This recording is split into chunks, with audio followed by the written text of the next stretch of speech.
This video is brought to you by GameMaker. And if you've ever wanted to get into game development, GameMaker does this really crazy thing where it's free. Just start making and only pay when you want to release your game to the world commercially. It's fast, it's user-friendly, and there's easy-to-follow tutorials, plus a dedicated community to help answer even my questions. How make man jump? GameMaker is a 2D game engine that's helped bring some of yours and my favorite recent experiences to life, like UFO 50, Chicory, Anton Blast, and of course, Yahtzee's own Starstruck Vagabond. Ooh, we talking about GameMaker? I love that program, it's so easy to use. As well as Starstruck Vagabond, I also used it to make all 12 projects in my 12 games in 12 months Dev Diary challenge. And I couldn't believe how much sex I got out of that. None. I got none at all, which I couldn't believe. So what are you waiting for? Head on over to the GameMaker link in the description and start cracking away today, because we want to play your game. Yeah, looking through this list, I'm seeing one of you made Armpit Fart Tycoon, and I've got several questions for you.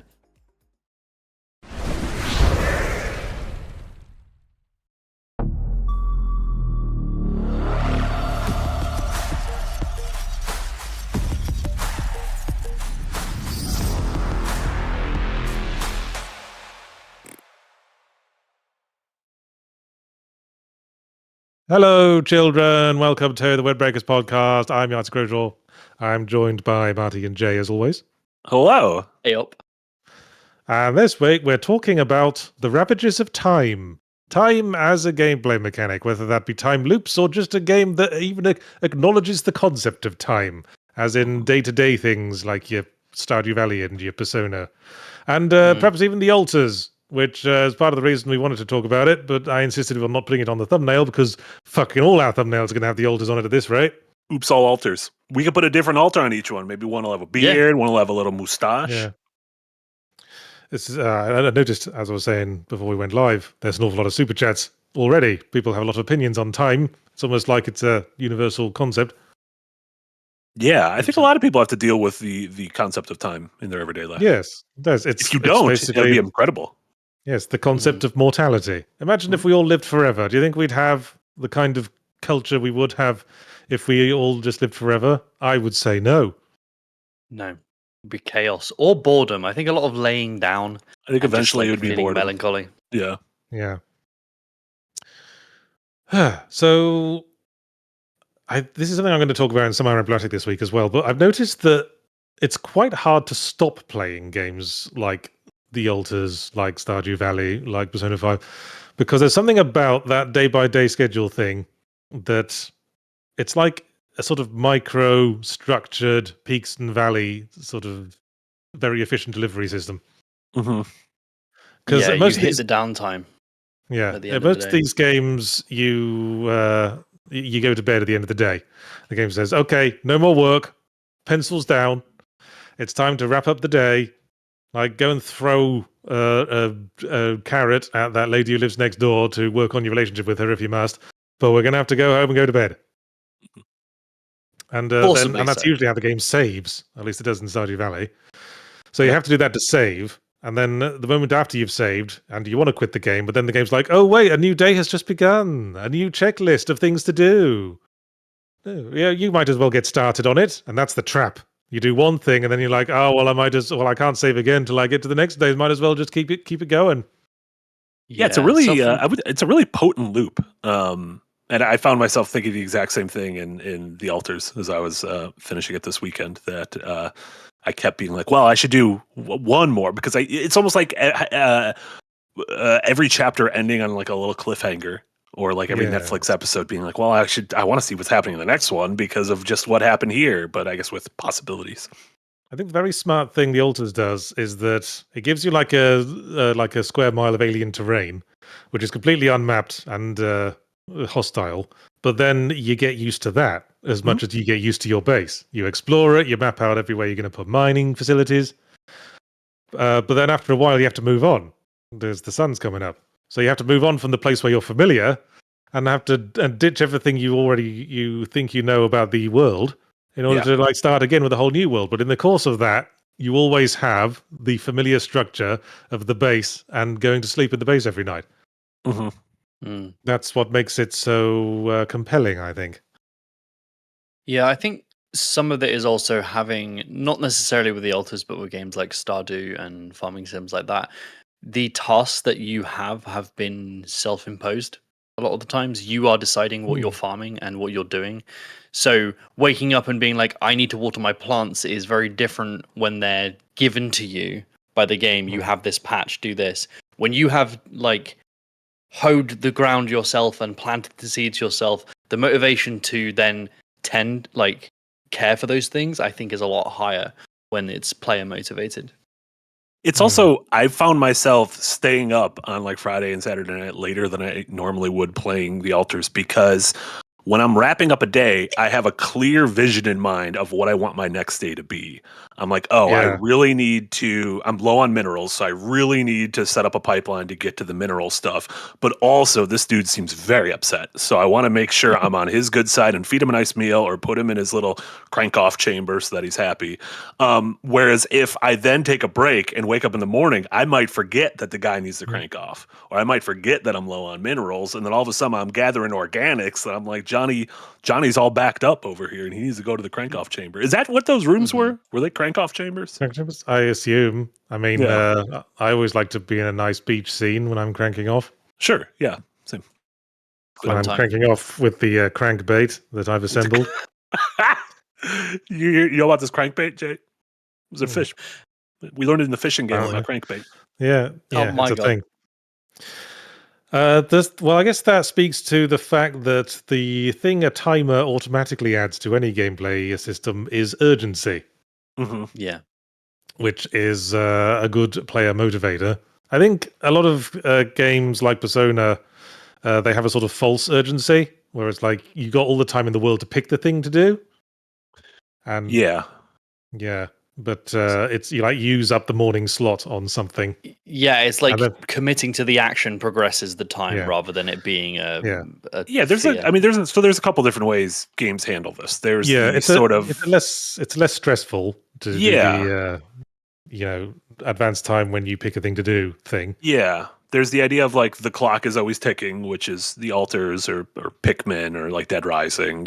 It doesn't move in real time, but the day is moving along. There's breaking the day up into chunks of time, like Persona, where it's like this is your morning thing, your afternoon thing, and your evening thing. But then there's games where it's like you're in control of time points, for lack of a better term. Like Citizen Sleeper kind of has time points where it's like you have this many actions you could do in a day, and how you spend them are up to you. Or even like Blueprints with the steps, right? Like wandering through that place is ultimately you choosing, you can just walk a shit ton around one wing, or you can continually try to get more and more and try to push it as far as you can. We're talking about the effectiveness of the timer as a gameplay mechanic, and the way it works is like, do you ever see that South Park episode where Eric Cartman inherits an amusement park?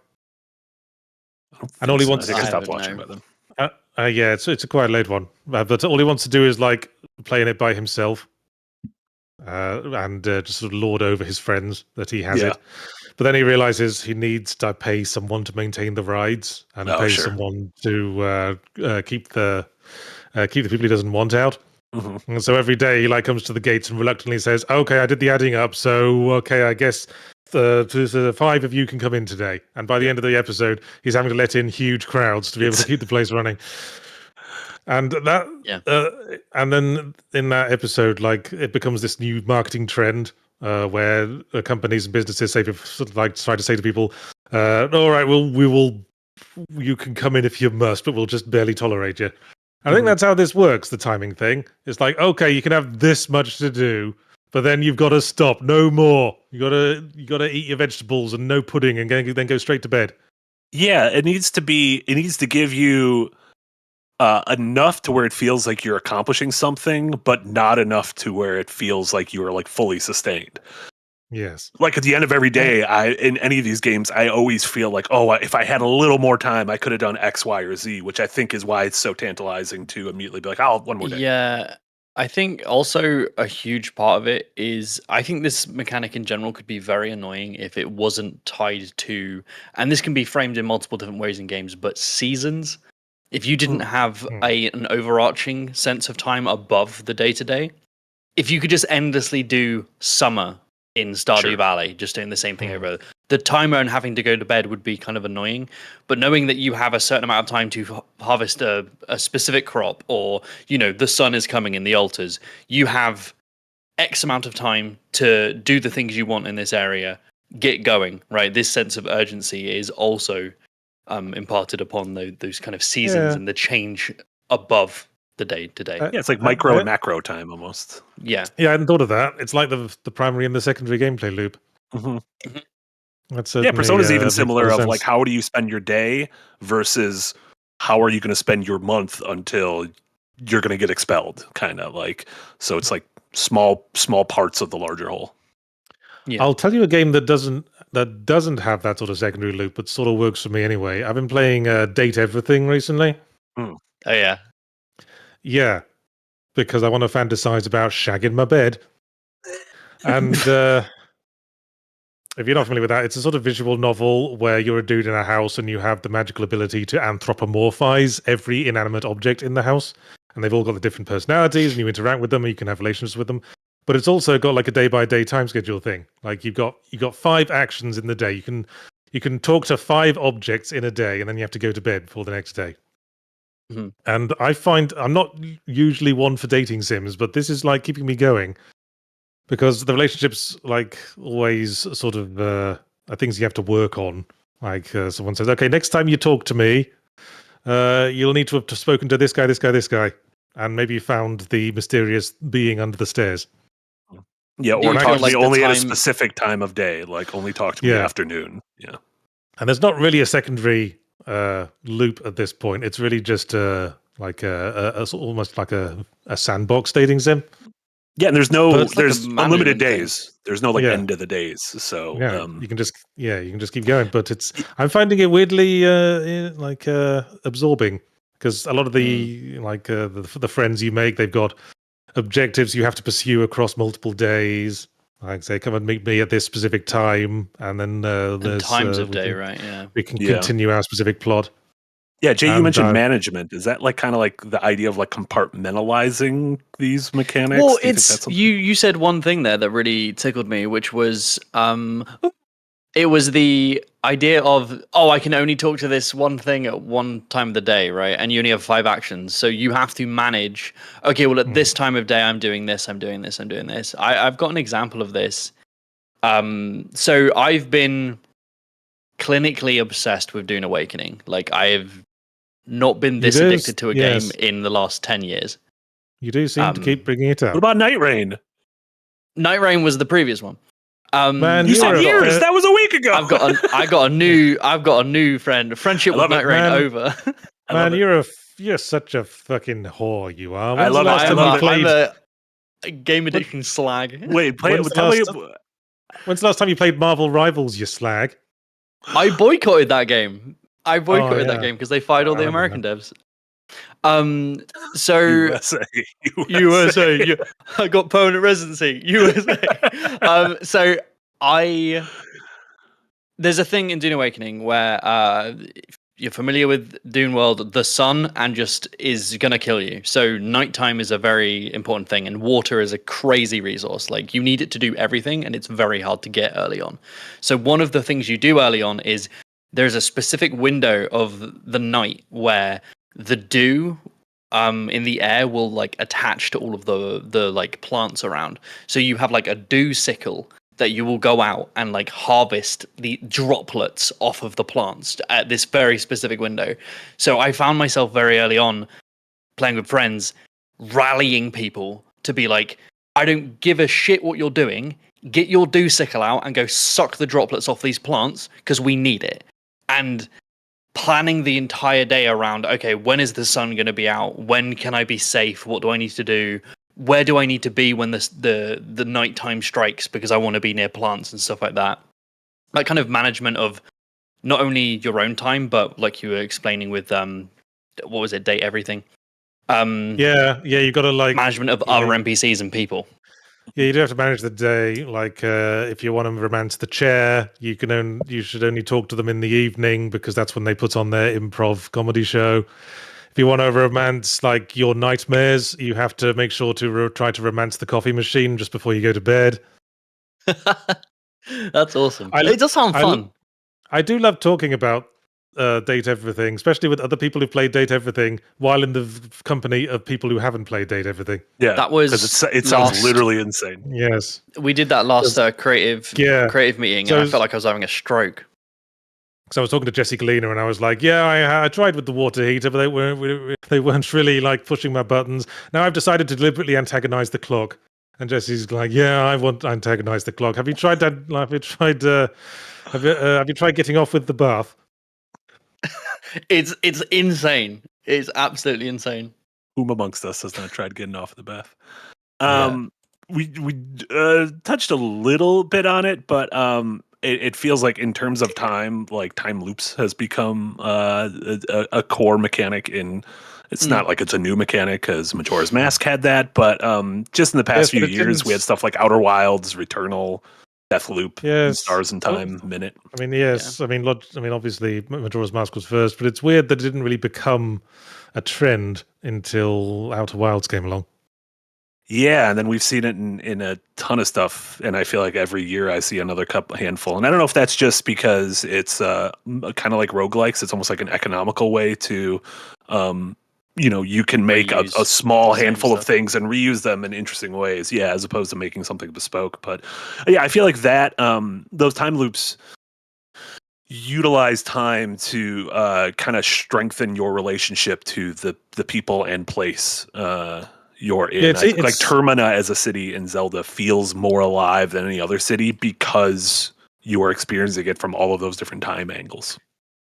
Yeah, when I was making my old Chazot Mythos adventure games, the thinking that went into making the first game, which was called 5 Days a Stranger, was that I wanted to make another adventure game, but I always got too ambitious with it. I wanted to do an epic adventure across multiple terrains, and I just get bored of doing all the art assets.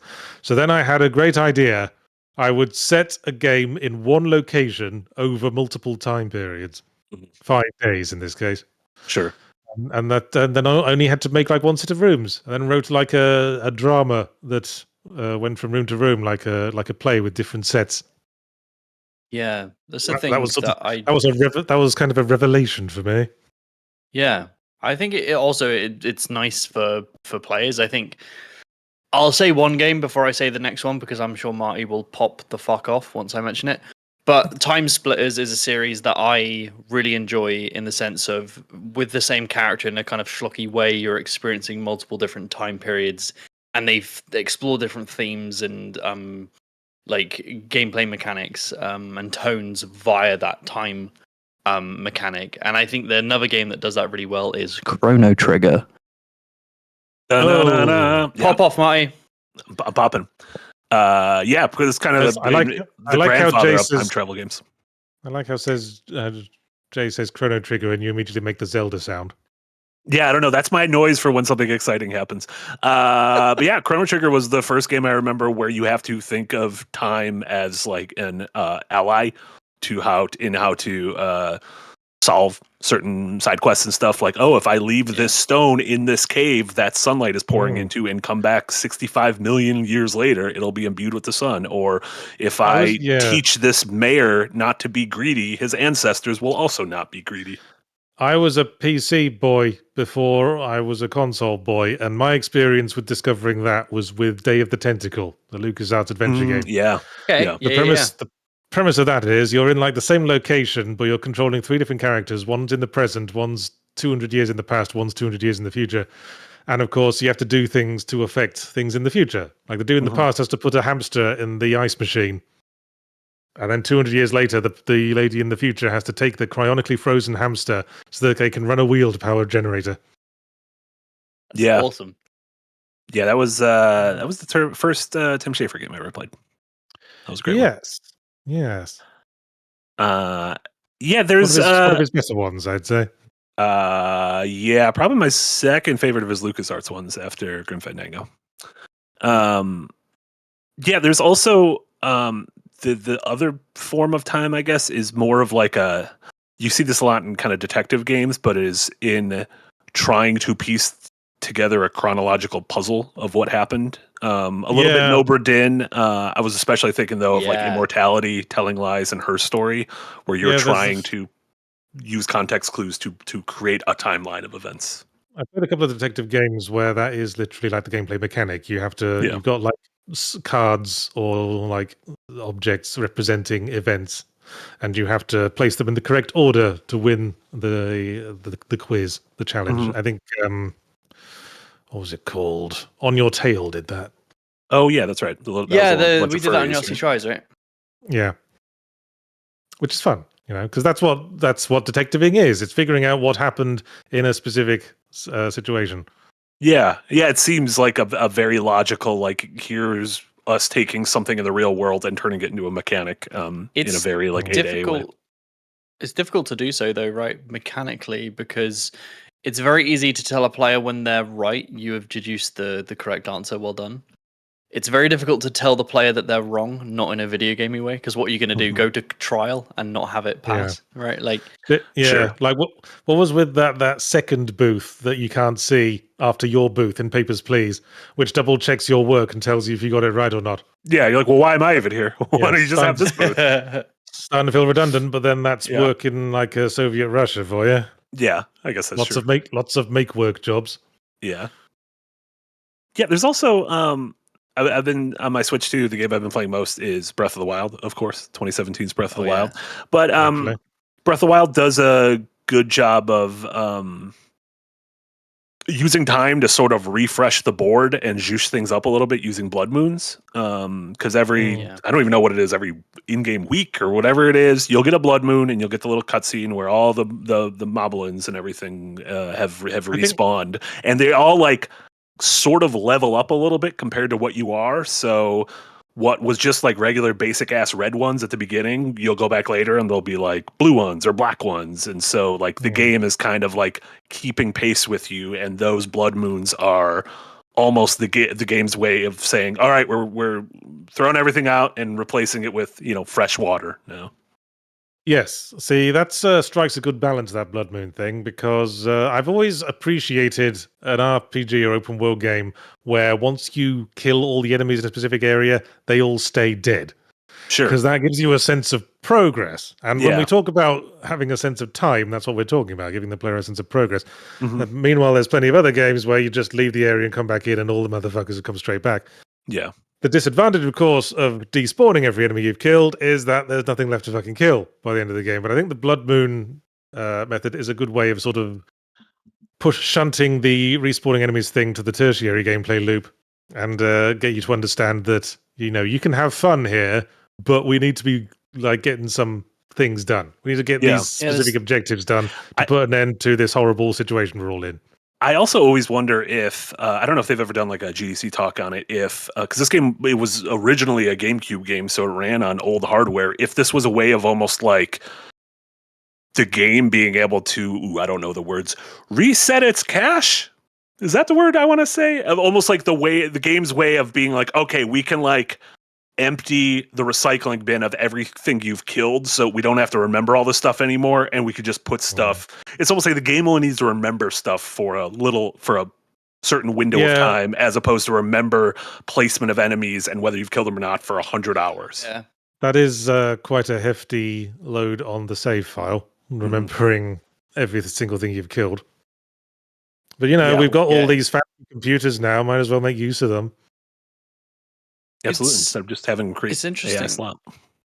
Speaking of enemies staying dead and resetting, stuff I've spoken about in my videos a lot about the idea of juxtaposition gratification, like in enemies respawn in Souls games, but stay at the same power level. So if you get to the end of Dark Souls but go back to Undead Burg, or whatever it's called, killing the enemies there is incredibly easy, and there's a level of satisfaction from the juxtaposition of where you started to. That's why it's really annoying. That's why everyone complained about the Elder Scrolls thing, where the enemies level with you.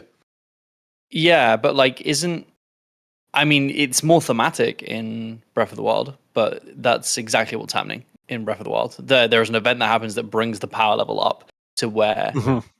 To where you are, but I don't feel the same level of annoyance in Breath of the Wild, and that's interesting. I'm also curious. I don't know how they kind of do, like what they gauge that on, like how many shrines you've beaten, how many enemies you've killed. Like It's if you beat a divine probably beast, a combo. does It it? might be enemies. I would Yeah. probably do it on shrines and like levels of hearts and stamina, but it's probably not that. It's probably That's enemies really all killed. That's really all you can work with, because that game doesn't really have RPG elements besides your health. You get more health and you get more stamina.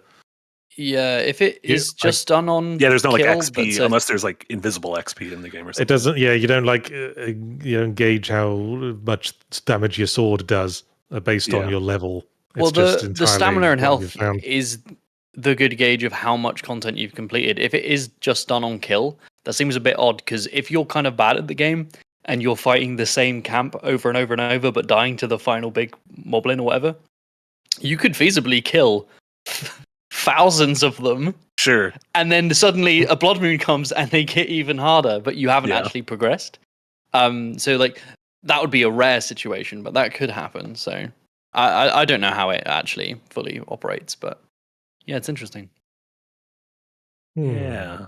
I also, the last note I took, this isn't really a thing, but I like weird mechanics in games for allowing time to pass. And I was just thinking of in Phantom Pain when you can like pull out a fucking big old stogie, and that's how like time passes by you just like smoking or vaping or smoking or whatever the hell you're doing, and like you see the sun slowly going down. That's how it works in Deadly Premonition as well. Oh yeah, that's right. Just smoke a fag. Yeah. Something really nice about this isn't really time management, but more of like time manipulation. I'm a sucker for slowing time, diving through the air, Max Payne style. Just give me that. I'm just looking through my list of like, I'm looking at time manipulation games that are just like Max Payne, kind of. I'm like, yeah. There's, I mean, I think there's bit. plenty of games, especially action games, that have like turned time manipulation into a mechanic, whether it's for a specific gun or a specific level or, you know, a specific ability, you know, creating little time bubbles somewhere to solve puzzles or to slow down enemies or flopping between two time periods in Titanfall. I like that thing where you slow down time and you uppercut 4 guys and they all just sort of start flying into the air, and then you reactivate normal time and it's like a little human firework. Yeah, Revengeance did the same thing when you're doing your Zentetsuken or whatever the fuck, cutting folks into little pieces. Man, I think a game that I want to talk about before we go to suppies is Outer Wilds and how masterful that game is. I'm gonna do Outer Wilds spoilers. Chat, play this game if you haven't. Cover your ears, you animals. I'm gonna give some time. I got shouted at in the comments the other day for saying I was gonna do spoilers and saying it too quick, so I'm giving people some time. Basically, the reveal of the time loop in that game is masterful. It's gorgeous. If you're not indoors when it happens, like if you see the sun supernova and it hits you, which is what happened to me. I was on a planet and saw it happen, and it blew my mind. Amazing. If you're indoors, like looking at a cave, and then you suddenly just die, it's very confusing. But I think that's kind of rare. Yeah. Memory serves for the first day. It's like mostly a tutorial, and then you've barely got enough time to get into space at the end of the day before the sun explodes. So most people will experience the sun exploding then. Yeah, unless you crash the ship. That's a huge one that a lot of you can fuck up very quickly. Yeah. But then it just feels like, oh, I died, I'm redoing the tutorial in a way. Yeah. The thing with that is like, because you have so much time, only have so much time in the day before the sun goes supernova. That game is all about management of knowledge, and every excursion out to a new planet is 1, seeing what the planet is and what it's about, and 2, gaining as much knowledge as you can from there. You know, ancient writings and stuff like that. So each run is just, how much knowledge can I gather before I die again? It's super frantic, but super calm, because there's no combat apart from that anglerfish bramble area. I don't like him at all. I don't like that the advantage of the time loop then, because it can be like super calm and super intense. It's sort of like the Dead Rising thing, but if you miss something, you can just try again in the next loop. Yeah.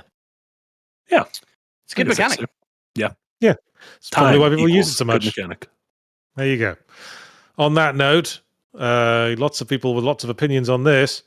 So much so that they're willing to give us money for us to read them out. Oh my lord.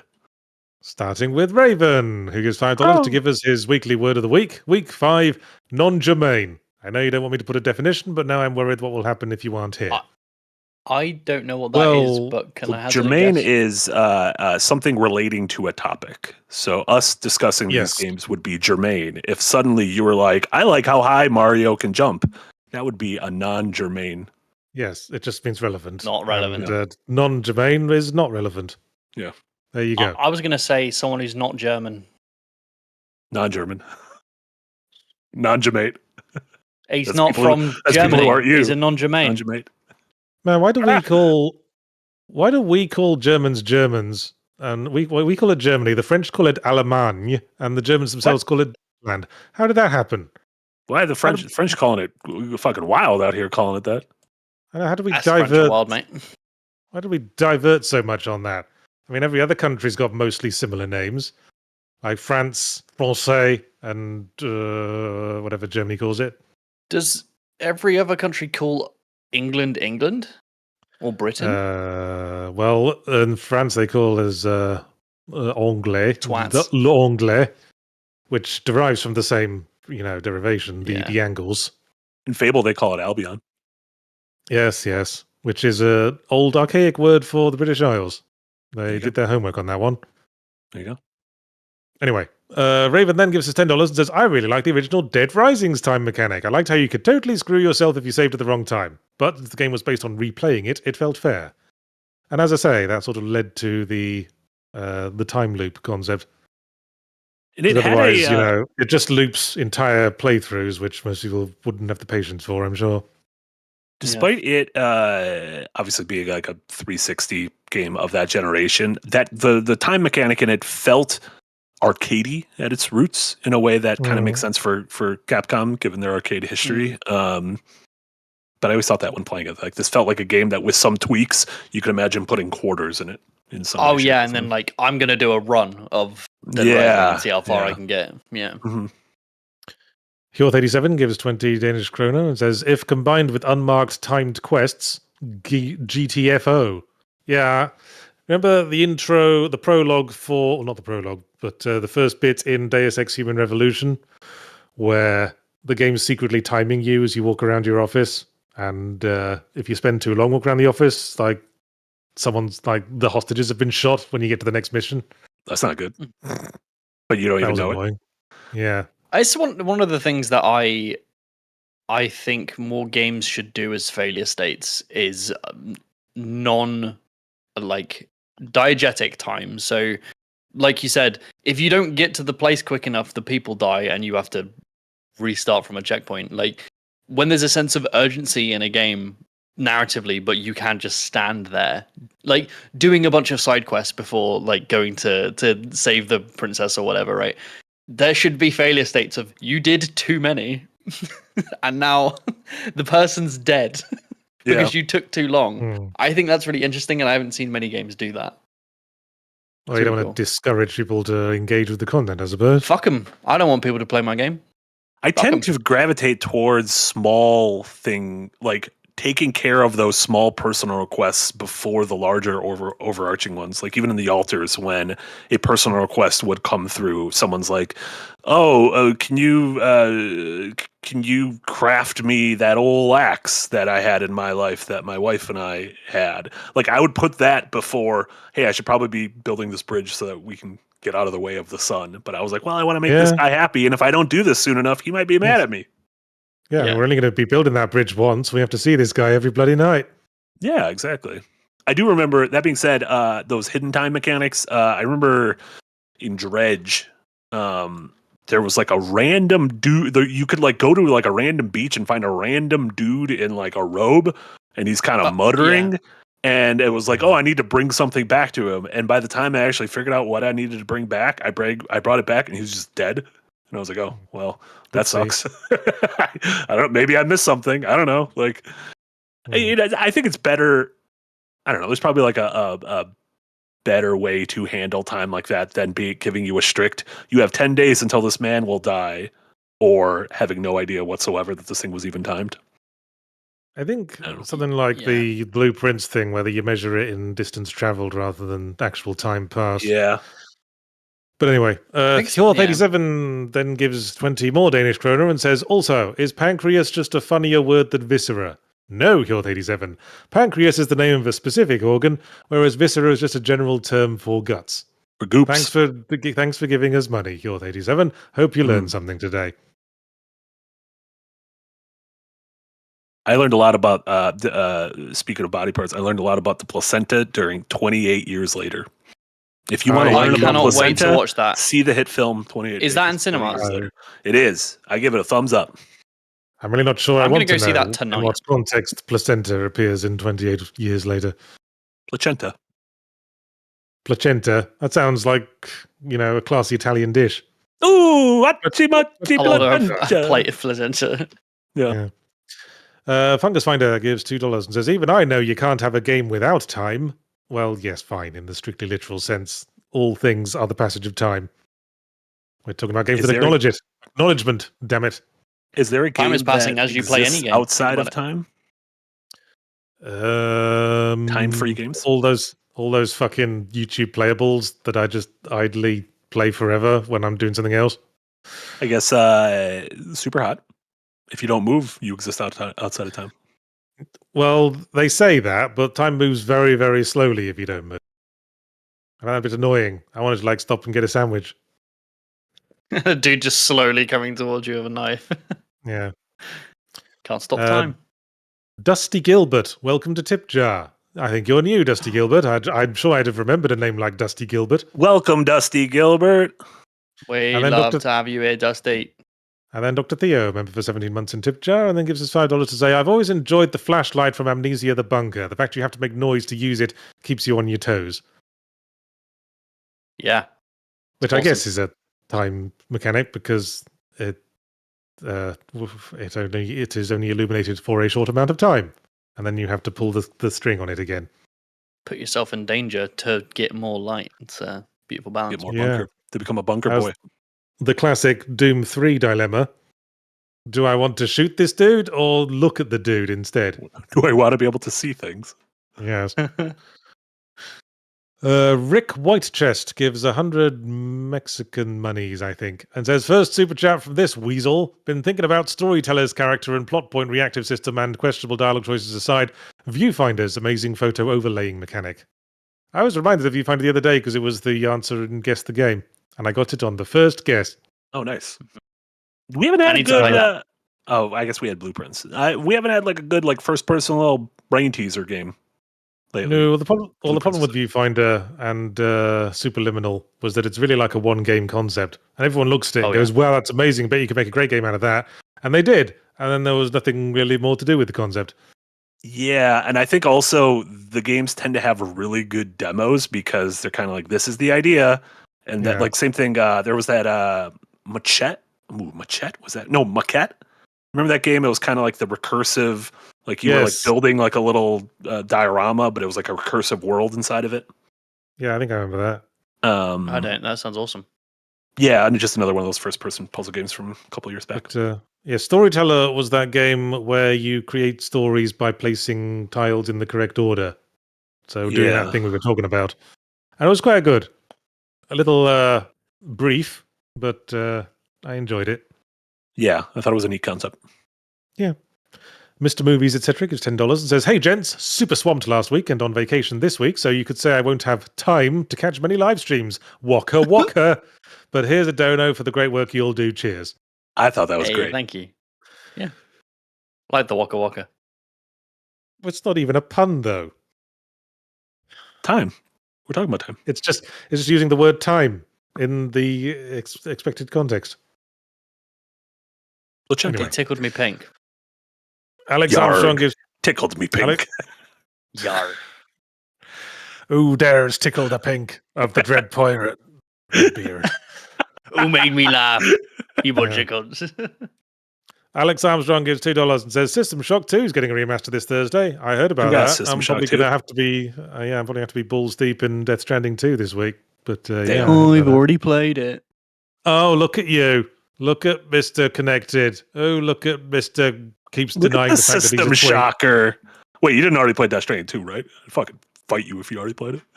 I haven't even played Death Stranding 1, bitch. Damn! You're missing out! I own so many packages. I own 3 copies of it, and I have not played. Buy a 4th.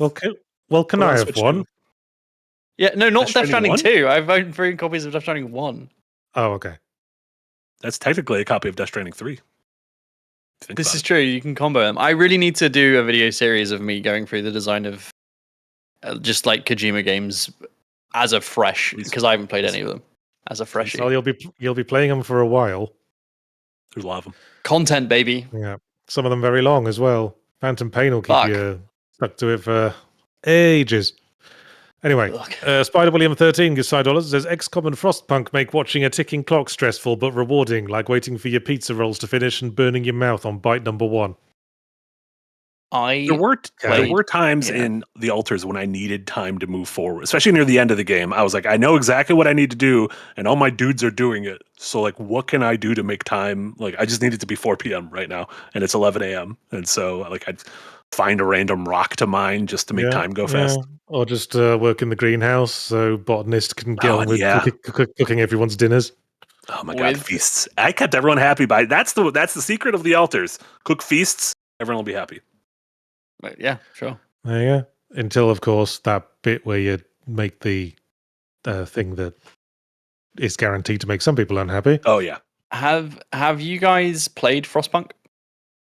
No, I know it's by the I know it's by the same devs, but that's more like city management, and that's not really my thing. Yeah, I played both the Altars and Frostpunk 2 at the same event in Poland, and I've never been more embarrassed to have a developer over my shoulders watching me play. I love the idea of Frostpunk. I think once you get into it and you know what you're doing, it's incredibly stressful in the best way and like super gratifying. But I was like kind of familiar with the first one, and they were like, here's the second one, have fun. And my entire society would just collapse within the hour. And just like, I'd think, oh, I'm doing everything, this is great. And then, you know, these entire fucking horrible things would happen. Super embarrassing. Great games. I'm just really bad at them. Yeah, I realize I have a very clear threshold for management in games, and the Altars is like right near that threshold. Enough for me to, I loved it, but like it did not cross the threshold. Kind of like Pikmin, right near the threshold. But then anything beyond that threshold, I'm like, this is too much. I can't handle this. Yeah, I'm the same. But the Altars and XCOM have just as much management gameplay as that I want. There you go. Okay.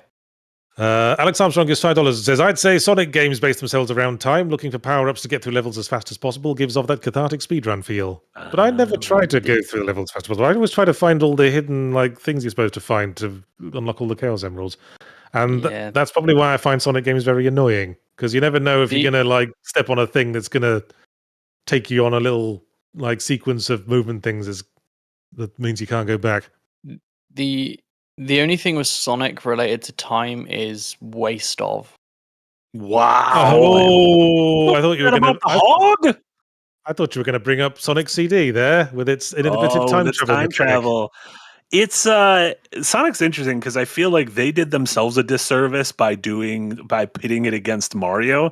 Because if you try to play it like a Mario game, Sonic is really bad. If you try to play it going slowly and poking around, it kind of sucks.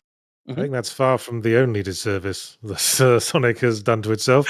They're also not as good as the Mario games, but aside from that, I don't know. I tend to play Mario games. I tend to find it natural to try to run through Mario levels fast, especially in the early Mario games, like the Mario 1, 2D ones compared to 3D we had an entire. Oh no, that was just as get as far as you can. I was going to say we had a. Like a speedrunning. Yeah, Battle Masters. Yeah. Where did the thing for? Like, Sonic has a weird chili dog fetish because he's a little freak. I think. But I was like, Mario doesn't have that. Yeah, I think the chili dog thing. Did that come from like the Saturday morning cartoon or the comics? I think so. The Jaleel Potentially, White because cartoon? Does Mario have a weird? Because I know there's the whole like Mario and spaghetti, but I think people are just being racist. No, the thing about Mario is that Mario is a brand, and as such, like Mickey Mouse, he's not permitted to like or dislike anything for fear of alienating an audience. Yeah. And Sonic is just a little degenerate, so you can do what you Now, want. Yeah. Luigi, on the other hand, Luigi is allowed to dislike things. He hates Yeah. ghosts. There you go. And the French. And the French. And Waluigi loves placenta.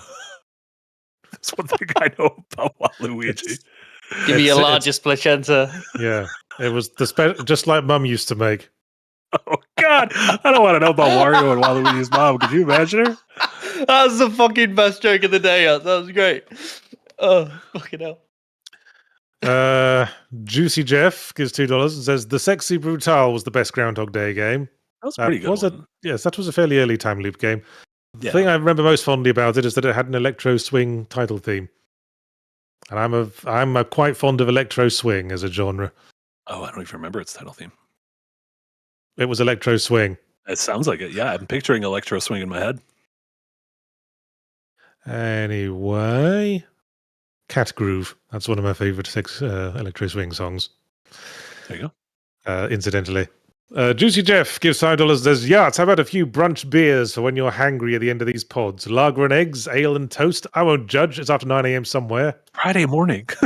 Or no, it's Monday morning. I don't even know what day of the week it is. What day of the week Jeff's encouraging you to day drink. Throw a super. This is. Yahtzee did say in a meeting earlier today that he has the rest of the afternoon off because Death Stranding doesn't unlock till tonight. So I know, yeah. I'm hangry at the end of these pods because I don't really eat breakfast. I have a black coffee when I wake up, but nothing else because I practice intermittent fasting. what if it turned out if you ate before the podcast, you were just like really sweet and positive the entire podcast? I thought you were going to say he listens to the Summer Game Fest releases, and he's like, "These all sound great. These all sound great. Oh my God! You know what? AAA, we give them a bad rap sometime. They're working hard. No, if I eat before the podcast, I turn into a gremlin. Oh no! Before and or after midnight. Yeah, that's the rule. Anyway, Alex Armstrong gives $5 and says, been playing Thief 2 and Mark of the Ninja a lot that it ignited my love of stealth games, so I'm looking for more. Do you recommend the Hitman series? Hitman is more, at least in the more recent games, is more a sort of hide in plain sight game. If you like the sneaky thief thing of, creeping around deserted corridors, hoping not to get surprised by patrolling guards, probably not your bag, if that's specifically what you're after. If you do play Hitman, just don't save scum. I think you'll have a lot more fun if you allow the chaos to unfold and react to it as it's happening, rather than being like, "Oh, I've been seen. I'm going to reload my save and try again." It's just try and play it out. I'd say the same with Thief 2. Also, play Metal Gear if you want more stealth games. Yeah, but I'm trying to think of like games that are just really good at stealth, and all I can think of is Thief 2. So Mark of the Ninja is, in my opinion, the best 2D stealth game far and away. It is so I haven't played through Splinter Cell Chaos Theory, but it's the one everyone brings up. Hunt Showdown is an amazing multiplayer stealth game. If you like multiplayer, it's incredible. Multiplayer. Other people. Yeah, Dishonored. Eric recommends Dishonored. Those games are great too. Oh, Dishonored, yeah. Oh my God. Yeah. Dishonored 2. Especially if you like the thief voice acting. There is in Dishonored 2, we didn't mention this, there is an entire level based around oh yes, the time thing. Oh, which is that's also right. the thing that one level in Titanfall 2 Titanfall is 2, all about. yeah. That's how you make a sick-ass level. And I got very mad, and I said to those two games, right, both of you in my office, I'm not mad, I just want to know which one copied the other's homework. I think they might have come out like the same year as well. Yeah, they did. They came out at more or less the same time. Yes. That's why I brought it up. It's like 5 years ago, two dudes had this conversation at GDC of like, wouldn't this be sick? And then got an idea. they went off and did it. Oh dear. Frog in a They Bin literally gives came out 4.99. within 10 days of each other. Fuck off. Oh, yeah, I figured it was something It was like the that. It was the GDC coffee chat. It has to be. Yeah. That is funny. Frog in a Bin gives £4.99. It says, can't catch this one live, so I know this will be brought up very early on, but Ocarina of Time's time changes for the puzzles were fun. Yeah, it didn't use it that much, but there was like the one, I think the Spirit Temple, the one in the desert, had the thing where you had to do some of it as a kid and some of it as an adult to flop back and forth. They could have done so much more with that if they... To be fair to them, first 3D adventure game ever made. Right? Trying to figure out shit. Yeah. But if you really think about it, the whole being a kid for the portion of the game and then an adult, they could have done way more Chrono Trigger bullshit. But was it the first 3D adventure game ever made? I think you could make a case for other games being the first 3D adventure game ever made. Alone in the Dark, for example. I mean, less the first and more of like it set the template going forward. I think in the same way, like Doom was the first first-person shooter, even though it wasn't the first. Yeah, or like Mario being the first, Mario 64 being the first 3D platformer. Yeah, because like Jumping Flash was before Mario, but yeah. Whatevs. Susiguro 2000 gives €5. Says, I've never liked time running down in the background. An action taking a certain amount of time, fine. A clock ticking in the background, not fine. Oh, I know a game you won't like. The Consuming Shadow by Yahtzee Croshaw. Oh, no. That was a game where you had 60 hours to save the world, and there was like a permanent clock on the screen the whole time, right above your head, ticking down ominously. Love it. As long as you can pause. I want to be able to if it's single player, actively pause so I can like piss. Well, yeah. Yeah. Lance the Wereyeen gives 35 Zarers and says, can't give much. My thing will be starting into your shriveled blackened souls thusly. And then he just posts a little ooh-woo. Thanks, Lance. Ooh-woo, indeed. And then Moorink75 gives 10 Canadian dollars and simply salutes. I got you, Moorink. And then Alex Armstrong gives $2 and says, another thumbnail possibility, Prince of Persia: Sands of Time. You know, that would have been very obvious. And the thing with the Prince of Persia: Sands of Time trilogy is that they had no imagination for things except putting the words of time on the ends of things. Sands of Time, Dagger of Time, Empress of Time, Island of Time.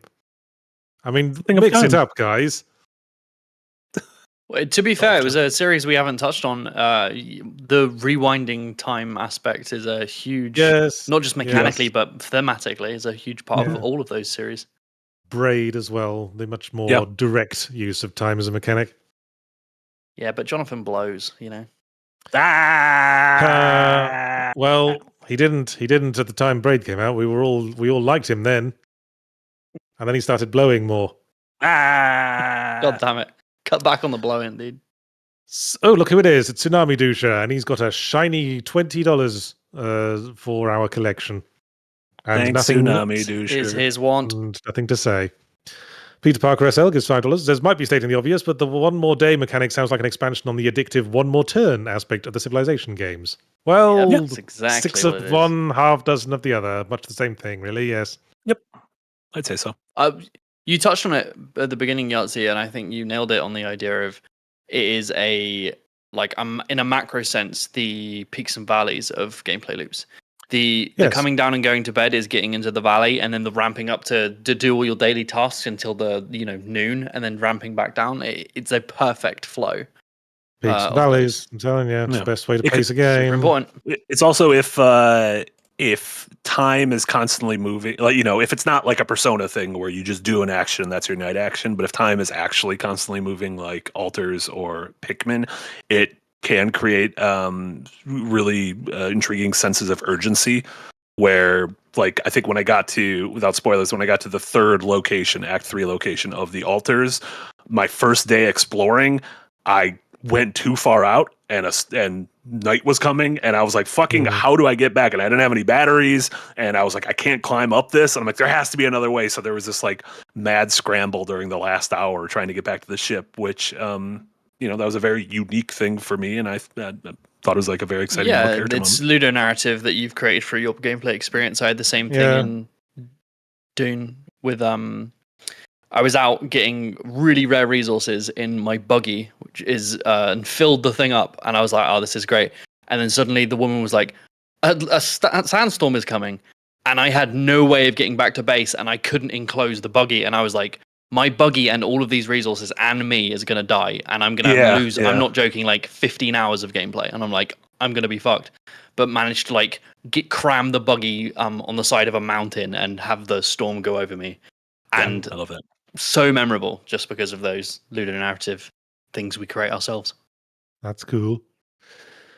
Alex Armstrong gives $2. Says, what about beating par times in Doom 1 and 2 and Wolf 3D? And don't forget Duke Nukem 3D. That had that as well. where at the end of each Like level, speedrunning in they general. would tell you how long it took you to beat the level, then it would tell you like the developer time or something like that, and the extra Golden challenges Knight, another one trophies for that. and Oh yeah, and you Yeah. unlock cool Mine does things that, by yeah. doing that. Yeah, if you like speedrunning, sure, that's nice. There hasn't was been a- a game I've given a shit about speedrunning since Neon White. Here's a weird example of that. I was playing Mind's Eye last week, which is a shit awful game. But it's like every time you're given a destination to drive to, which is like half the fucking gameplay in that game, the game says, "Hey, here's like the average amount of time it takes to get there. See if you can beat it." Like, was why? I don't care. Yeah, Why? you don't get Why? anything for it. It's So you very can have stupid. something to do. Are you Yeah. so desperate to have some actual game in this fucking game? Yeah, it's a pretty bad game. Anyway, Never. you'll hear all about it in my review next week. The future. Oh no, not next week. Several Next weeks week's- away because you're going on Yes. vacay. In 2 weeks, yes, because I'm on vacation next week. Marky calendars. Everyone just retreat to their isolation pods for the entire week. For there is No. nothing to be We're seen gonna be from doing an me. episode. Save Yeah, the crank off. yeah. You can go to your crank off pods after the episode. Yeah, I'm sure it'll be fine. It'll have jacks. You know what? It'll have Oh. goofs and guffaws. So you'll have to be in the jack off pod before you go to the crank off pod. Oh no! Anyway, Inverse Skies gives $7.99 $80 and says Zelda Oracle of Ages did back and forth time puzzles very well. I guess Oracle of Seasons had ostensibly the same concept. Yeah, and Seasons obviously did it with Seasons. I don't know why I felt the need to Yeah. say that, but There you go. Yeah. And Mia Pickle gives $5 says when playing Majora's Mask, I always try to do a perfect solve everything run before going to the final boss. I guess in the course of one time loop, I man, suppose. that's it really possible? hard. Yeah, is it No. possible? I see so because you can solve the problem of the Gorons or whatever, but then in the next time loop, that problem's been unresolved, and Yeah. they just have to go back to being all shitted up. Majora's Mask, Wild. good game. It is. Mr. Sadface gives $2 and says, Jermate, start throne wish list for kettle and toaster. That sentence broke my brain a little bit. We spoke about a kettle and toaster last week, I believe. Oh no, it was on Yes. DevHeads that we No, don't you have kettles talked in about it America, here. and I don't Oh, have you a talked toaster. about it here. Was it here? Yeah, Yeah, we talked Yes, about you I don't was- have a kettle or a toaster. and I I feel was like The and I, throne wish list. and bit. I gloated that I have an electric toaster and an electric kettle. Fancy. I know. Jealous much? I am, Fancy. yeah. I might just go back Right. to England now that I can with my card and just buy one and just bring it back. Yeah. Well, You know, it's you cheaper could- you than could health just buy them insurance. Buy one here. They have them. I've never seen one in my life, mate. Never. Yeah. Have 'em. RI gives $20 and says it affects immersion. Majora's Mask is an obvious answer. Every Zelda game has the issue where Hyrule stroke Zelda are in immediate danger of losing to Ganon, but it can wait until I've collected all the cuckoos for this person. Yeah, I always kind of respected that about Majora's Mask. In most Zelda games, the final boss will just piss about, not doing anything until you get there. Majora's Mask is nuh-uh, moon, planet. What the fuck I were did you it. doing? I like the fact that in Breath of the Wild, Zelda has been in this standstill with Ganon for 100 years. And you could still be like, well, you can just wait a couple more weeks while I go find these shrines. It's fine. Listen, you've What's been doing it for another year? a year. It's not Oh. that long. Don't worry. Lance the Were-Yeen, member for 4 months in the Green Gang, says, yes, Jermaine, suck off them plants in Dune. Suck off the plants. Every time it's prime sucking time. I noticed you pronounced it do. I would usually pronounce it Dew? dew. Dew. I thought that's what I said. Yeah, you said Do? do, Dude. like Americans Do. do. Like they say do Ah. the do. But I say dew. I say do Mountain. the dew. Say this. How do you say the soda that Nick loves? I say Mountain Dew. Mountain Dew. Sounds very French. Mountain Dew. Yeah. Oh my god. Dew. Quick, parry something. Dew. Quick, bury something. I saw an my interview with goodness. Charlie Cox, and he said he almost feels embarrassed by people coming up to him saying how good he was in Clair Obscur because he said I recorded 4 hours of VO. I was just in this session for 4 hours, And people are 'cause coming he's up to like- me and being like, "You worked so hard," and he's like, "I worked for 4 hours of my life," but he was very good in those 4 hours. Well, yeah, he Yeah. voices the character. You don't need to say you're who- about to. Yachts, don't do the spoil thing. You're gonna do. The spoil I thing. just think it's funny is like because a lot of people say, oh yeah, it's got some big celebrities in it. It's got Andy Serkis and Charlie Cox and stuff. And then when you see how much You're all doing they are in the game, I regret. Yeah, putting it on. well, You're all you know, mockers. you already I- spoiled it by saying I didn't you've spoil recorded anything. 4 hours of stuff. Neither would have I reiterate- recorded it. I would Don't yell at the reiterate my Daredevil. Don't yell at me. I would reiterate my lack of understanding for going for big celebrity names in games because I could have gone through all of Clair Obscur and never known who the fuck the big celebrity voice actors were, so it wouldn't have really made a difference. I mean, I don't think Charlie Cox is like that big. Of Man, he was in Well- Stardust. Get a grip. He was in Stardust. I forgot about Stardust.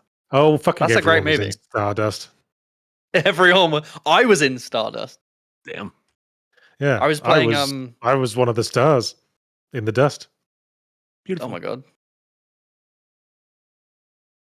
RI gives $2 and says, in Date Everything, every room is the crank room. Only if you're Fair seducing enough. the room. That's true. Can you Like I seduce the room? seduced the bed and ended up shagging the bed in the bed, but I don't think you can shag any of the other characters in the bed. Challenge I accepted. think that would be weird. That would be weird. Who have I seduced? I've seduced the bed. I seduced the office stationery. I seduced the concept of memory. Hmm. Got a big old What? got a big old snog off her. How did You you kid. anthropomorphize the concept of memory? I found the way into the attic, and there was a load of forgotten mementos who manifested as the concept of memory. And then I snogged her. Fair. There's DLC, and you can date the DLC, and his name's Michael Transaction, which I'm offended by because Hey. I've used Michael Transaction as a goof before. There you Amazing. go. Rick Whitechest gives 20 MX and says, also Yahtzee, make Mortimer face the camera. I did when I first saw that super chat. Now you don't. You look silly. He turns him around when he does something weird in his office. He doesn't want Mortimer to see. When he anthropomorphizes the room and turns it into a crank den, Yeah. whatever you called it. Mortimer was facing the wall because he'd been naughty. Craig Den. What did Peter you call Parker it? has- Crank room? Yeah. The crank room, yes. Peter Parker SL gives $5 and says, how do you all feel when a game uses IRL time in its mechanics, like Dragon Age Inquisition's War Table? Was it ever considered a positive addition to a game? I didn't mind it, like the whole thing Assassin's Creed used to do, where you send your assassin like apprentices off on missions and they'd come back in 20 minutes and give you extra shit. Because it was something you could do, like to have running in the background while you were doing all actual gameplay stuff. Almost felt like passive income. Yeah, it's passive income, exactly. Yeah. And I think there's interesting, Jay talked about it a little bit earlier, but interesting lines of demarcation with like holidays in a game, especially if it's tied to real life. So like Animal Crossing, the fact that if you go around Easter or around Christmas, like the game feels tangibly different. I think that link to real life. MMOs do that a helps. lot. They have, MMOs, like yeah, special absolutely. events at seasons. Seasonal events, yeah. Alex Armstrong gives $2 and says, wasn't Darkest of Days a time-based game you liked? It was a time travel-themed game, but it was mostly just a generic shooter, if memory serves. What is Darkest of I've Days? not played it. Yeah, it's pretty obscure. Yeah, only cool people like me know about it. Awesome. Oh yeah, fair. Beneath 1111 gives 50 Swedish krona and says, Yahtzee, has there been any bread stroke pastries you wanted to tackle on but couldn't due to skill, time, or resources? I have been meaning to try to make a Bakewell tart. Oh yes. What is But, that? but I don't really trust the powdered sugar in this country. It keeps turning into glaze on me. Yeah. Bakewell tart is like an almond frangipan with usually some kind of jam and sugar-based icing over the top. I know it. So I And- know what frangipane is, but Jay doesn't know what frangipane is. So can you tell Jay what frangipane is? It's It's just a true, sort I of. don't. It's a I sort don't of also. almond.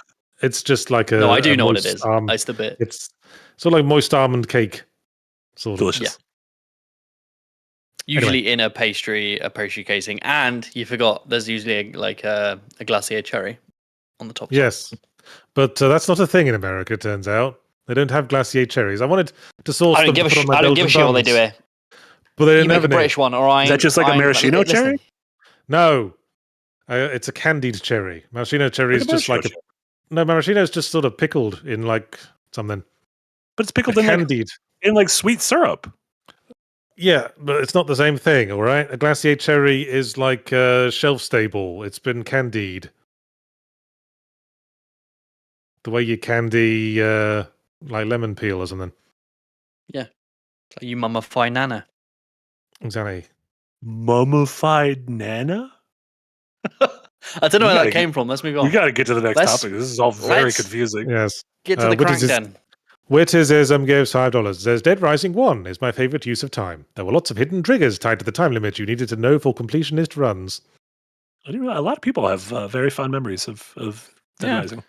I've never done a full playthrough. It's almost unique, Dead Rising, with its time-based mechanic and its zombie sandbox. There are very little like it. Magician Man gives $5. Says the time mechanic in Majora's Mask was my first lesson in existential despair as a kid. Your actions don't matter, and you can't save everyone. Just like real life.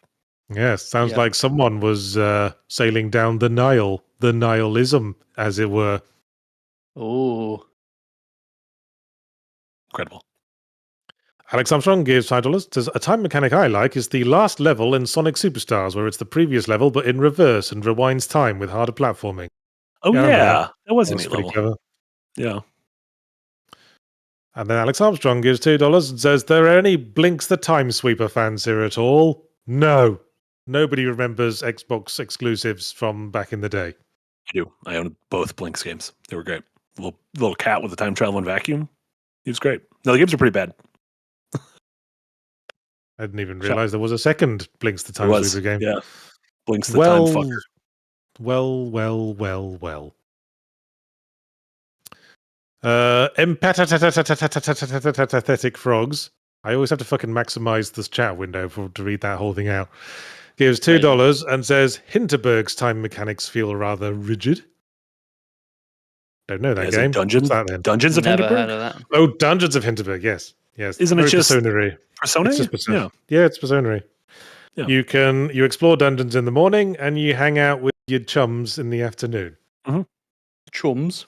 That was a nice game. I don't think about it very much, but I enjoyed playing it. Yeah, I enjoyed it. I think the combat sucked. Yep, but very basic. Abstractly, I enjoyed the game. Hjort87 gives 20 Danish kroner and says Allemagne from Alemani, old tribe, Tyskland in Denmark. Oh, okay. I'm presuming that's similar to Deutschland. But where did Germany come from? Latin, Rome, Italy. I mean, we call certain languages Germanic languages. In fact, English is a Germanic language. It's probably the But anyway. Italians. Came from Rome. There you go, the Italians. There you go. Germania. Yeah. Dimitri gives 10 Canadian dollars. Says, what can you all point to as your favorite examples in games where good time management is rewarded, and the inverse as your favorite example of punishment for bad time management? Well, I already did my Deus Ex Human Revolution example for bad time management punishment. It's odd though, because time management, a lot of the times, to not overly punish people, it's usually if you manage time correctly, you get more of the resource you wanted, and if you manage it poorly, you get less. Well, it's in the never, altars, Nana's dead.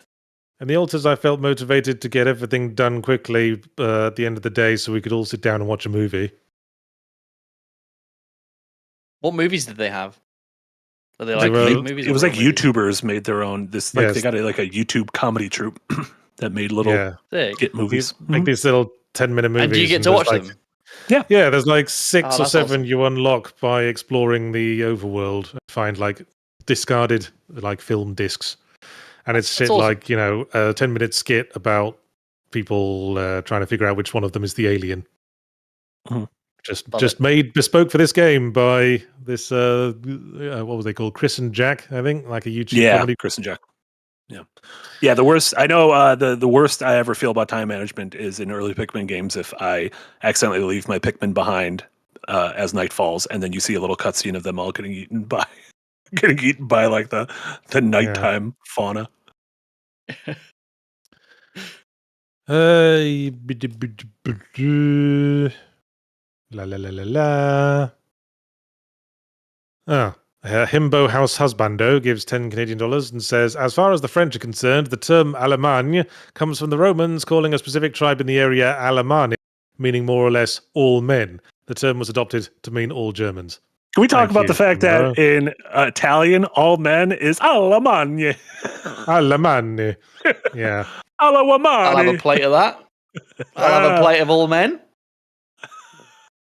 Shout out to Italy. It's raining all men. Hallelujah. Alamani. Hjort87 gives 20 Donkey Kong countries to say, I meant you use pancreas in fully random stroke 0 punctuation to describe gore. Oh, do I? Well, I find when you're trying to come up with a witty line, being hyper-specific can be slightly funnier. Yeah. Like I think if you say to pancreas is someone- inherently a funny word. Yes. Wankrius. Oh, I like that one. To the Thank crank you, room thank with you. you. Thank you. Did you hear that one, Yahtzee? Wankrius? Yeah, very good. I was just trying to think of an example of a hyper-specific gag. Like He's trying to up Wankrius is what he's trying to do. No, the example that came to mind, like, say, if you had a gag like, that would be very awkward to explain to your friends, but you switch that out with something like, that would be very awkward to explain to the military disciplinary committee. Sure. That's that comes across slightly wittier. Yeah, specificity helps. We're learning. Now we can all write like late yards. Yes, that's the only thing you need to know. Yeah. Now go. But also, you're on a knife's edge because you could very easily come off as tryhard. So you don't want to come off as tryhard. And there's only one way to know that you're coming off as tryhard. It's to get into the crank room and look. It's to get into the crank. 8 hours in the crank room. I feel like a new man. There you go. Nick Mathewson gives $6.99 Canadian and says, after some great culinary explanations a couple of weeks ago, I'd love for Yards to try making creme brulee and tell us what a bain-marie is. I think, is bain-marie that thing where you bake something in a vat of water? Like one of them Castella you cakes? take a larger dish and you fill it with the water, and then you put the smaller dishes inside to cook it at an even temperature. Oh, that's how so that it doesn't like burn on the bottom. Like that's how you do if you're making like a chocolate ganache or something. Yeah, that's not quite or the same thing. Famously a creme brulee. Creme brules. Yeah, the chocolate ganache you make in a double boiler, which isn't quite the same thing as a bain-marie, but never mind.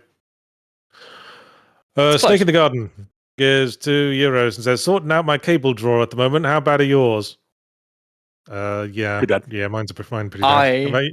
I moved to the US, so my horrific 10-year-old cable box. I had a box that I carried with me. I've never felt so vindicated of just launching that into the tip.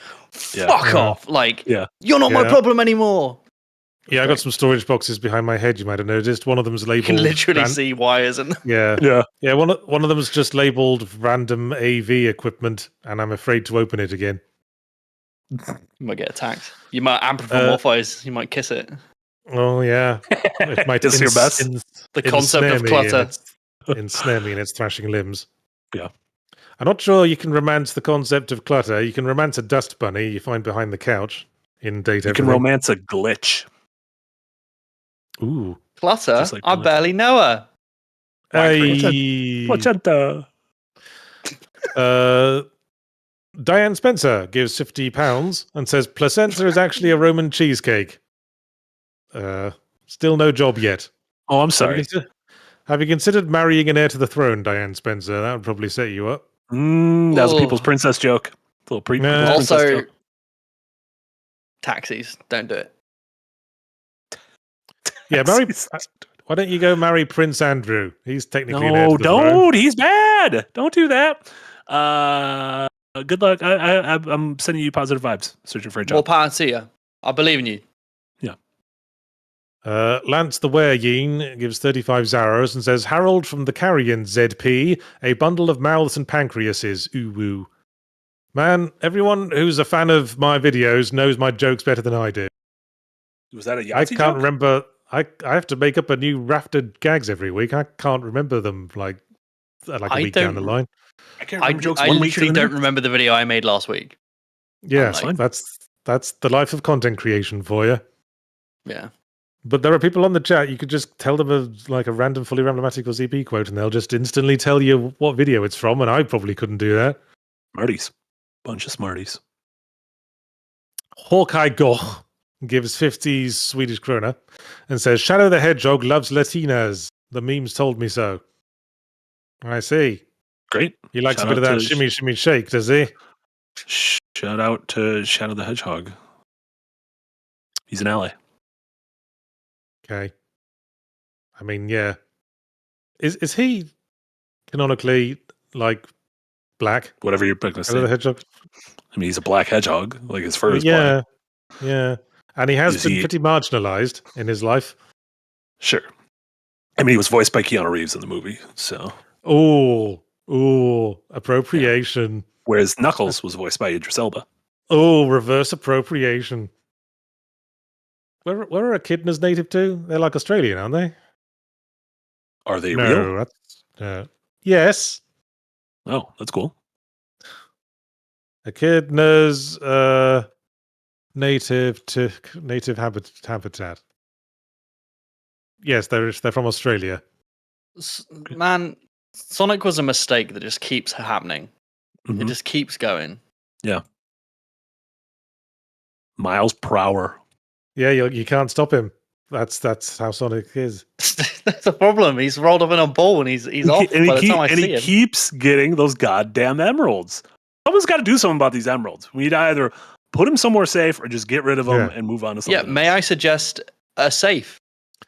Well, A I was going to big suggest fuck-off safe. I was going to suggest renting a safety deposit box, but that would involve engaging with human infrastructure. And Just bury them. There's only one human he engages with, and he just does big kissing in the crank room. incidentally, you can also romance a safe in Date Everything, and it turns out she's a dominatrix. Hubba hubba. I think If you're that. into that. Kin Cat gives $5 Canadian. Says unrelated-ish, but I just opened a bakery with my wife, and you'll be glad to know you've made the last several months much easier to go through. Thanks. Hey, that's Awesome. awesome. Congrats. Whereabouts Let- is let- it? I'd love to come visit. It's in Canada.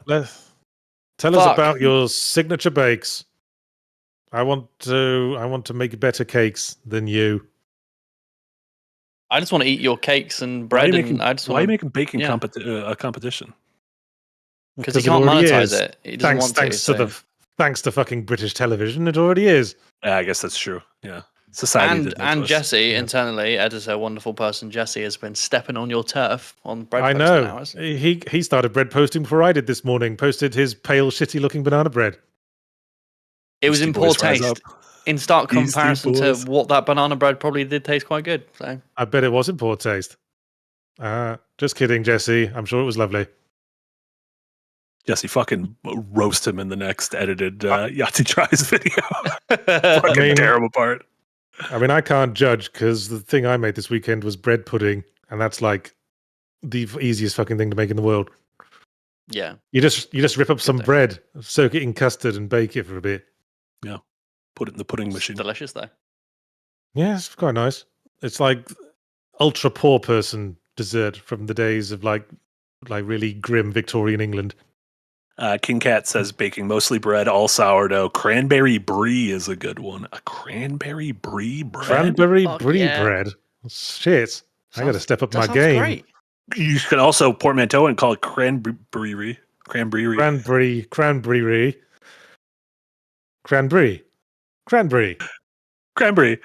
cranberry Cream egg. cranberry.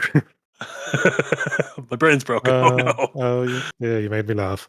Anyway, the Scheisse poster gives $5.99 and says, worst timer I personally hate the most is turn limit like an XCOM 2.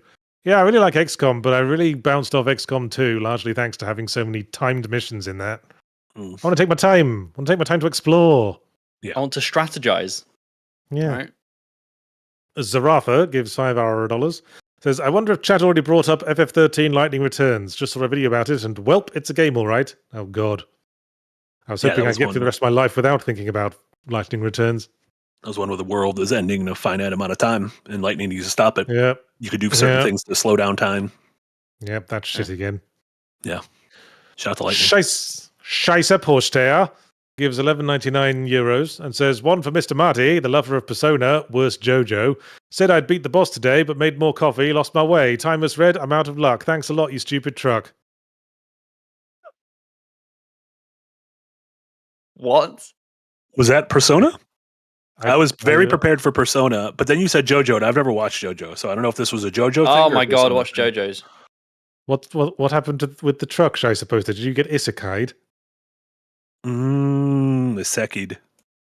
I hate getting iseki'd by trucks. Raven gives $5, says, Isekai.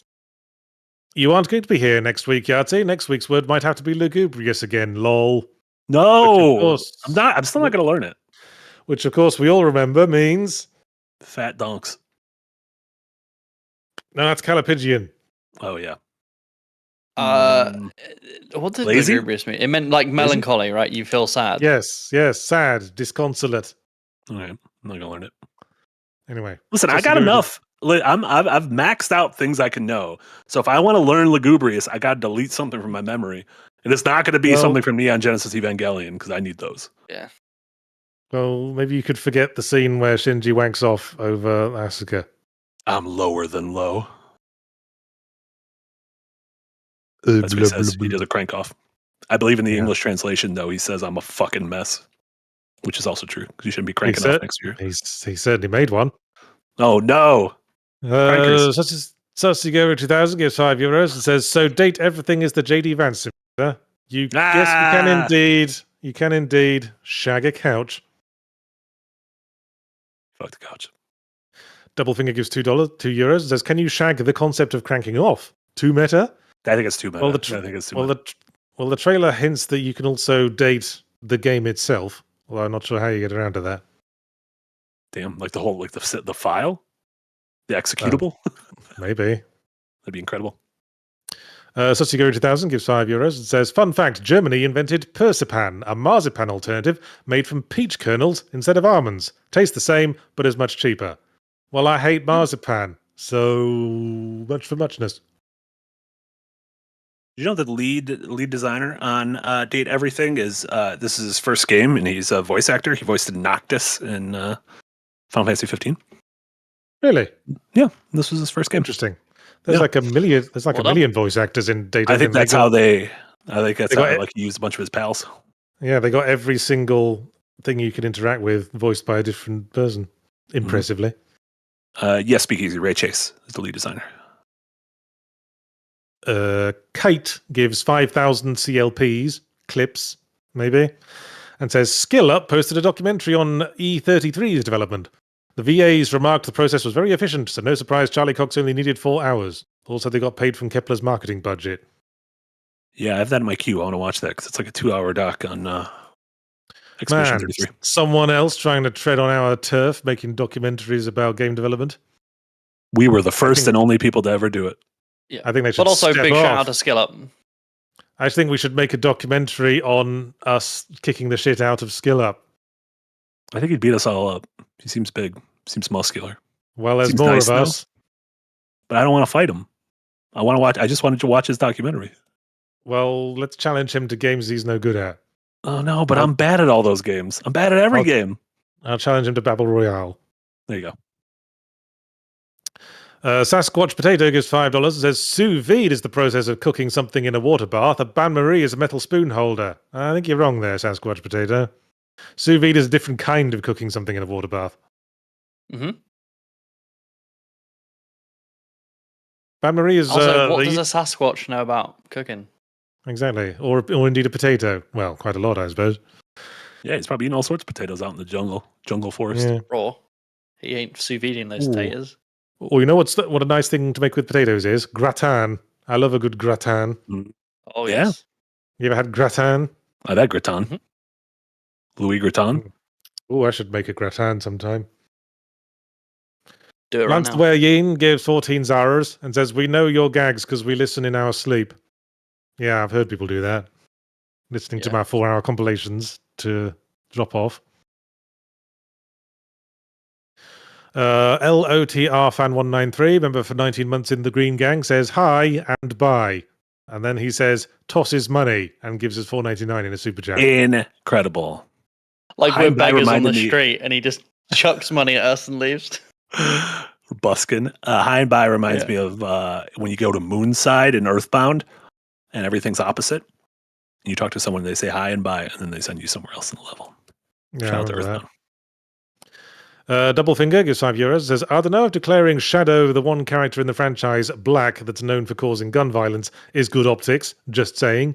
Well, he is black. That's what he is. If Also, it's bad Yahtzee optics, didn't make Shadow the Hedgehog or Sonic. That's on them. Yeah. I didn't give him a gun. You That did shitty- make Big the Cat, though. You were the creator That of weird, Big the Cat.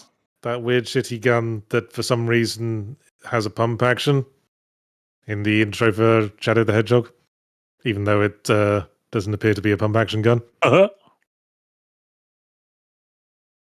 Anyway, Damien and Glenn, member for 6 months in the value tier, says XCOM 2's timed missions at launch were awful. They fixed the problem, took 90% of the timers away with War of the Chosen, the expansion. Okay, still not going to play it. Dun dun dun. And then Mia Pickle gives $5 and says XX Pyro XX Jones XX would like to let everyone in the UK know that Ross Scott's Stop Killing Games petition ends in July. Well, you'd better all go and sign it then. Go sign it, you bastards. I think they're like nearly 50% of the way through. That's Also, that's not- serendipitously, my We Need to Kill More Games petition starts in August. And it's yeah, where Kill every all month I'm going to go games. around and I'm just going to delete one game forever. yeah, specifically Mind's Eye. That'd be a good place to start. No, it needs to be studied. Earthbound It belongs is in a the first museum. one. Don't you dare say that. It It's should be away Autopsy. from me. I love Earthbound. Autopsy, I'm joking. certainly. That's someone go make the making of Mind's Eye. I need to know what happened. Yes. There's so many moments of the game I'm just shaking my head like what is happening right now? Also, Yeah, when you really, did you beat the yeah. game, Yahtzee? Certainly did. Did you so the credits end and then you appear in the open world as just a strange character? Yes. That As like very a thing created happened, character, yes. and I'm like, why I was did like, this I happen? was like, what the fuck is this? Yeah. I look like a Strange. fucking Watch Dogs Legion NPC. Yeah. Truly odd.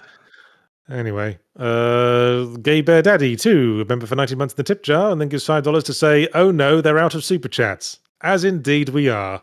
The suppies are done. So, thank you very much to Gay Bear Daddy too, and everyone else who gave super chats today. You are the real ones. You are. Yay. Yay. I was Yahtzee Grosjean, and that was Marty, and that was Jay.